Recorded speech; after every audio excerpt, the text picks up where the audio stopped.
दोस्तों नमस्कार, अविरल टाइम्स में आपका स्वागत है। सीएए की अधिसूचना जारी होते ही भारत की राजनीति में तूफान खड़ा हो गया है। पश्चिम बंगाल की मुख्यमंत्री ममता बनर्जी ने जहां इसका विरोध किया है, वहीं केरल के मुख्यमंत्री पिनाराई विजयन ने कहा है कि वे इसे अपने राज्य में लागू नहीं करेंगे। हालांकि सीएए को लेकर देश भर में सुरक्षा व्यवस्था कड़ी कर दी गई है। उधर सीएए की अधिसूचना लागू होने से पश्चिम बंगाल में मतुआ समुदाय में खुशी की लहर है। वे इस मौके पर नई आजादी के रूप में मना रहे हैं।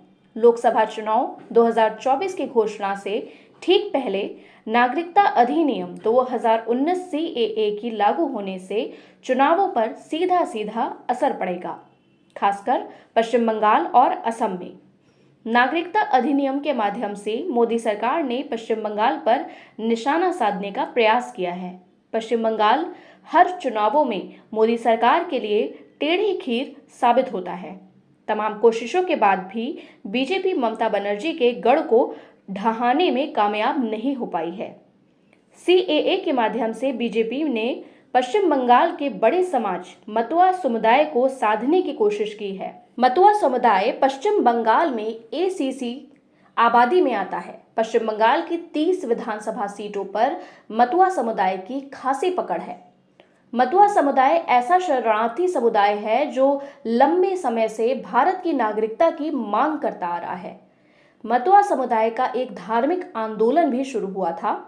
इस आंदोलन की मूल भावना थी कि समाज में से चतुर्वर्ण व्यवस्था को खत्म करके समान समाज की स्थापना करना था।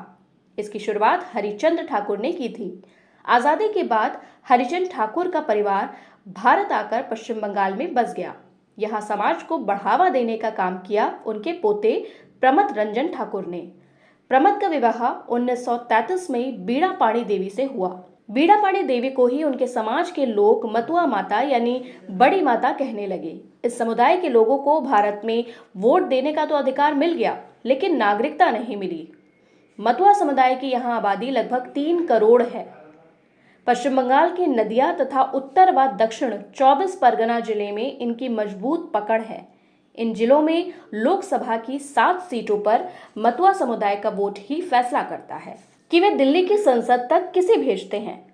1947 में भारत पाक बंटवारे बाद मतुआ समुदाय के लोगों ने धार्मिक शोषण से तंग आकर भारत की ओर पलायन शुरू कर दिया था। पाकिस्तान और बांग्लादेश से बड़ी संख्या में मतुआ समुदाय के लोग पश्चिम बंगाल में आकर बस गए। इन्होंने अपने वोटर कार्ड भी बनवा लिए और बंगाल की राजनीति में बड़ा दखल देने लगे। पश्चिम बंगाल की राजनीति में मतुआ समाज के लोगों का बड़ा योगदान है। वामपंथ को बढ़ावा देने में इसी समाज की बड़ी भूमिका रही है। 1977 के चुनाव में प्रमथ रंजन ने वामपंथी दलों का समर्थन किया था। कहा जाता है कि इन्हीं के बदौलत बंगाल में लेफ्ट सरकार बनी थी। वामपंथी सरकार ने यहां 2011 तक शासन किया। इसी दौरान मतुआ माता बीना पाणी देवी का संपर्क ममता बनर्जी से हुआ और उनके समर्थन से ममता बनर्जी बंगाल की सत्ता पर काबिज हुई।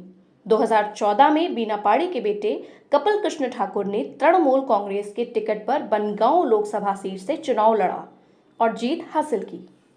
लेकिन 2015 में कपिल कृष्ण का निधन हो गया। उनके बाद उनकी पत्नी ममता बाला ठाकुर ने उपचुनाव में जीत हासिल की। बीजेपी सरकार द्वारा सीएए की मांग उठाने से मतुआ समुदाय मोदी सरकार से बड़ी उम्मीद होने लगी कि अब उन्हें भारत में नागरिकता मिल जाएगी। इसी का नतीजा था कि 2019 के चुनाव में बीजेपी उम्मीदवार शांतनु ठाकुर ने बड़ी जीत हासिल की थी।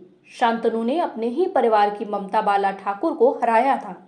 ममता ठाकुर टीएमसी के टिकट पर चुनाव लड़ी थीं। हालांकि 2015 के चुनाव में यह सीट टीएमसी के खाते में ही थी। धन्यवाद।